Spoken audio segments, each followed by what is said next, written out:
Before we begin removing the panel, we first want to make sure that the pasteurizer is unplugged from power. To remove the power board, we first want to remove this bottom cover with a 2.5 millimeter hex. And then with that same 2.5 millimeter hex, we want to go around the whole top piece and remove all the screws.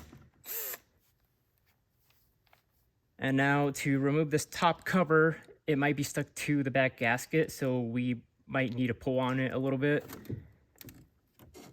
And right here is going to be our power board. Next step is to unplug every wire that goes into the power board.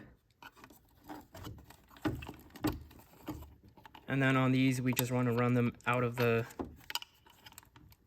amp draw meters.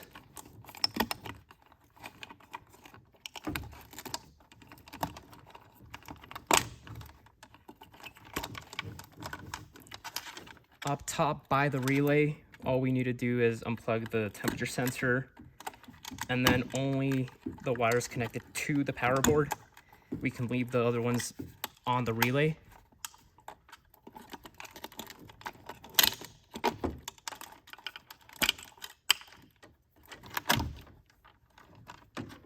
And then lastly, we will have all these wires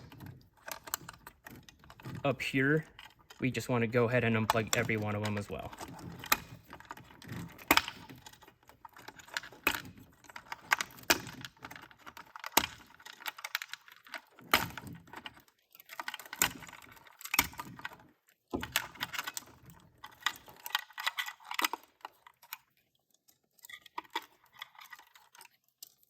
So now that we have every wire disconnected, you will see that there are 6 screws that are 3 millimeter hex that hold this board together. So that's the next step.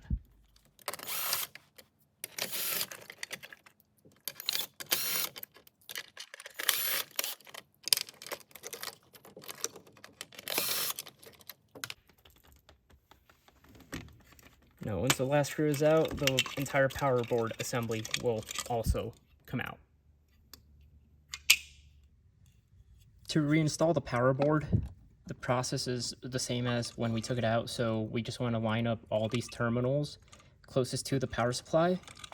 And then the first cable that we want to connect is going to be this temperature sensor cable for the solid state relay. And now we can proceed to install all the screws. We don't want to tighten them just yet. We just want to make sure that they are all aligned.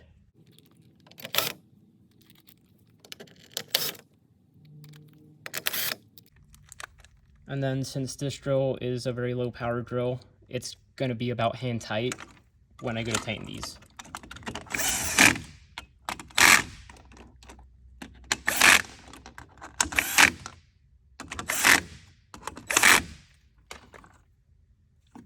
We can then plug in our Ethernet cable.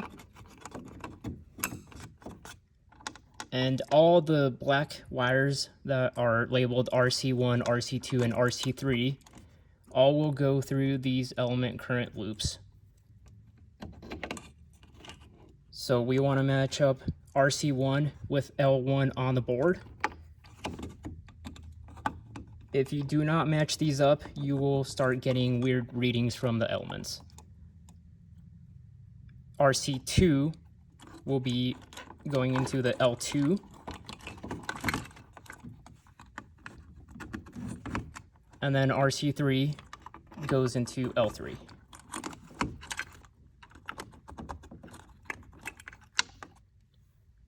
Next, we can connect the water valve. So we have SLP and SLN.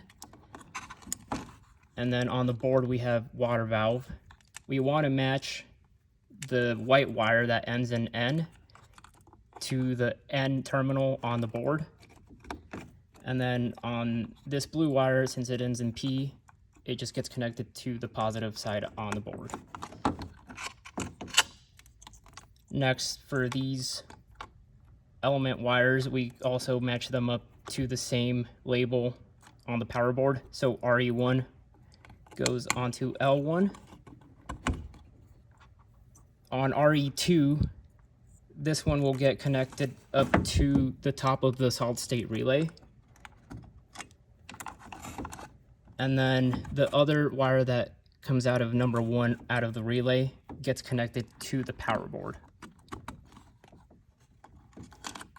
Then we can connect these solid state relay cables. They just go right across from each other into the SSR2N and SSR2P terminals on the board. And then RE3 gets connected to the last relay. Now we can proceed to connect the last terminals on the terminal block. The first ones we want to connect are going to be the power supply terminals. So down at the power supply, you will have 2 wires that are disconnected. We want to take the blue wire and connect it to the 24V supply. And then on the white wire, you will see DC COM supply, which is going to be our negative side. So you will have 2 open terminals, and then on the other one, you will have 4 open terminals. Next, we can connect the wire that has PCP for label, and that one will get connected to the 24V CNT. And then the PCN cable gets connected in the DC COM CNT. And lastly, we have 2 thermostat wires. They will get connected in between where they are labeled Therm A and Therm B on the power board. So we just want to match the A side with the A side on the board, and then the B side with the B side on the board.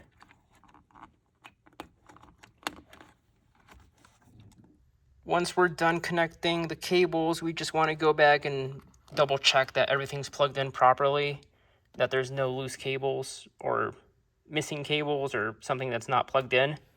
And then we can proceed to mount the panel back onto Matilda. And then we can proceed to reinstall all of the screws and the bottom back panel.